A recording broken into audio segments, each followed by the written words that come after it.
Hey guys, more than likely if you clicked on this video, you're new to my channel. So if you like what I try to do on my channel, you might as well hit that subscribe button, as well as leave a like, comment on what you'd like to see me talk about in this grand world of video games we love together.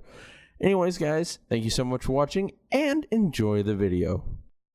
Well, speaking of gaming historians, and we got about 5 minutes here before you said you had to go, and work's calling me, so that's always fun. But if you had to choose like one era in video game history to actually talk about, like this one was the one that influenced gaming as we know it today, I'll leave that one with you. Like, which one do you think that title belongs to?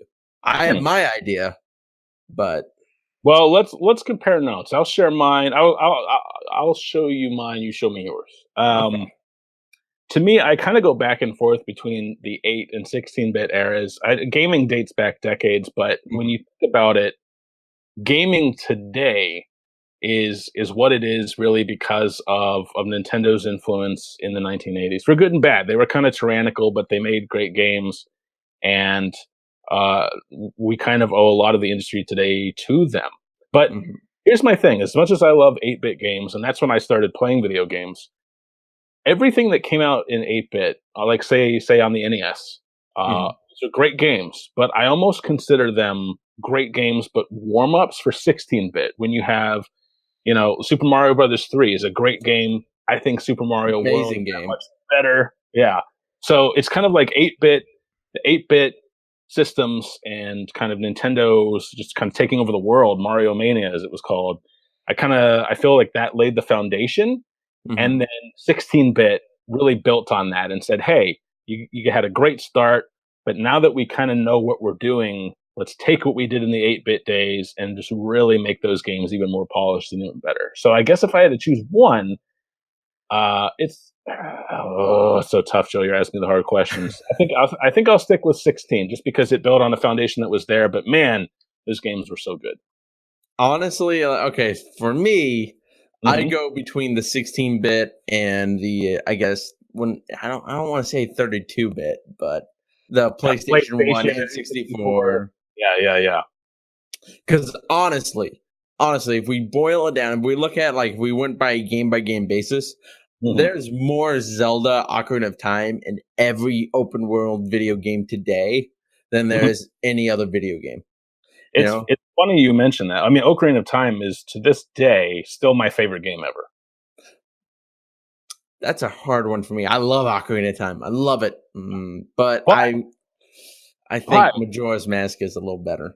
So here's the thing. I think now it's really funny. You and I, we could be friends. This could be the start of a beautiful friendship here, because I actually think Majora's Mask is better too. But it was also it was inaccessible. I think a lot of people bounced off it, not because it was bad, but because Ocarina of Time was really easy to pick up. It was easy to pick up, hard to master. Majora's Mask was just kind of bewildering. So I think it was a better game, but I think that, and it's kind of as you said earlier, I think if you want to look at influence, there's no doubt that Ocarina of Time was more influential. However, because everything, kind of this harkens back to our Tomb Raider Uncharted conversation, where we kind of seem to be leapfrogging each other as far as comparisons.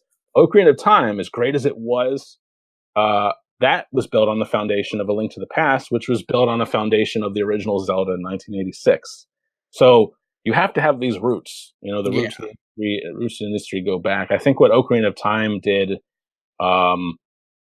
I had to choose, like, that game is just a masterpiece, but if I did zero in on one thing that I really liked, it was making aiming in 3D simple. Because before that, it was really hard to, to track depth perception, to make sure you were, especially in third person. First person wasn't a problem, but in third person, aiming was so hard. But Ocarina of Time, you look at almost every third person 3D game that came afterwards, even like Grand Theft Auto, Z targeting was the thing. That was one of Ocarina of Time's biggest influences on game development.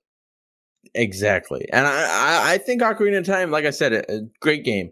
I love it. And I agree with you 100% with Majora's Mask. I played that when I was sick. I think I had my not tonsillitis. I was some sick for a week, and I played Majora's Mask, but it was very hard to get into. Sure. But once you do, it hooks in you, man. It's great. But the 3DS version, best way to play that. Even best better. way to play it. Like it's much more easy to get into. I think that solves a lot of the problems. It But does. like getting back to where we were, not it wasn't just Ocarina of Time that I think shaped the industry. Then you get into like PlayStation, and you get into games like Resident Evil, and how Mm. that influenced survival horror. Silent Hills, once again, survival horror, and Final Fantasy VII. I don't think you can underestimate the impact that Final Fantasy VII had on the gaming industry as a whole. I mean, here's a game that actually brought RPGs to the forefront. I mean, there were RPGs beforehand, but let's be honest, it wasn't like in the mainstream zeitgeist until Final Fantasy VII just hit and exploded. Oh, I agree 100%. It's funny you mentioned that. I think it was last spring. I wrote an article for Paste magazine on how Final Fantasy VII's marketing specifically Mm-hmm. was what pushed that game, but also the RPG genre into the spotlight. So Yeah, it's interesting you mentioned that. I think you're dead on. yeah. I wasn't conscious. I was a youngin' back then, but Hmm. I have talked to people who were there around it, and they were like they marketed it just like a blockbuster movie, Yep, that's and exactly right. I think that's what helped push it because like and it very much falls in line with what PlayStation was doing. Like PlayStation was we're going to be different. We're not going to be Sega. We're not going to be Nintendo. We're going to be Sony. And Yes. this is how Sony would handle a PlayStation or a game console. And then you get into Metal Gear Solid Hmm. and 3D platformers and just so many great games on the PlayStation. I mean, I got a shelf stacked right over there. I think as far as 3D platforming goes, it begins and ends with Super Mario 64, but the PlayStation had some good ones. Yeah, I think I agree with you there. I think Crash Bandicoot can give it a run for its money as far in terms of like graphical fidelity and just that as far as that goes. But as controls go, the overall package, the 20-30 minutes I spent with Mario 64, 1,000 times better.